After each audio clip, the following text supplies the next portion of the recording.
Qaynana ilə yaşayan, ondan emosional və məişət baxımından sıxılan gəlinlərə demək istəyirəm. Bu problem sizinlə bağlı deyil. Sizinlə ilgili deyil. Bu dəyər ya da dəyərsizlik onların öz övladlarına verdiyi münasibətdən də olur. Övladına malı imiş kimi davranan analar əlavə olaraq malı imiş kimi davrana biləcəkləri bir gəlin istəyirlər. Bəzi qaynanalar düşünür ki, gəlin hər şeyi birinci onlara deməlidir. Nə almaq istədiyini və yaxud nəyə ehtiyacı olduğunu birinci qaynanasına deməlidir. Sanki gəlinin əri onlardır. Bəli, valideyn sevilməlidir, hörmət edilməlidir. Amma ailə qurmuş bir övlad üçün ailə artıq qurduğu o kiçik ailədir. Yəni prioritet olaraq yeni ailəni götürürük. Niyə bəzi analar başa düşmək istəmir ki, uşaq özü istədiyi kimi yaşamalıdır? Gəlin biraz daha dərinə gedək. Bu dünyaya niyə uşaq gətiririk? Pauza verin və fikirləşin. Sonra qayıdın. Ən çox eşitdiyim cavablar. Uşaq oynatmaq istəyirdim. Şirindilər, uşaq sevirəm. Yaşım keçirdi. Qaynanamgil nəvə istəyirdi. Digərləri dedi ki, uşaq dünyaya gətir, kişi evə yığılacaq, münasibət düzələcək. Mən başa düşmürəm. Bu uşaq yapışdırıcı kleydir, yoxsa davamçımızdır, yoxsa ömürlük nəvə olacaq. Yəni bir şəxsiyyət olmayacaq, öz həyatı olmayacaq. Düzgün cavab yalnız bu ola bilər. Bu dünyaya yeni bir həyat, yeni bir şəxsiyyət gətirməyə vəsilə olmaq istədim.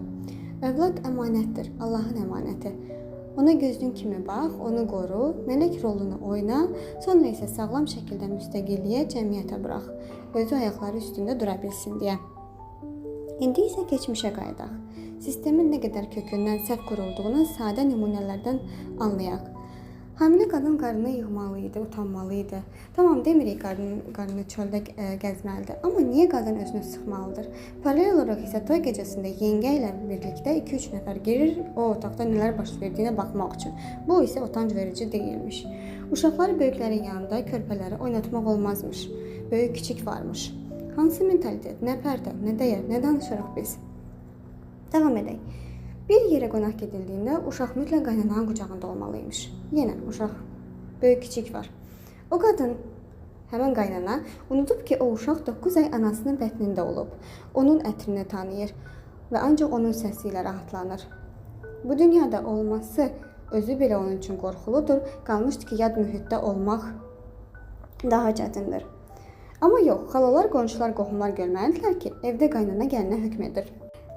Uşağı tutub duran şey deyil ki, iş görmək lazımdır, iş qaçır.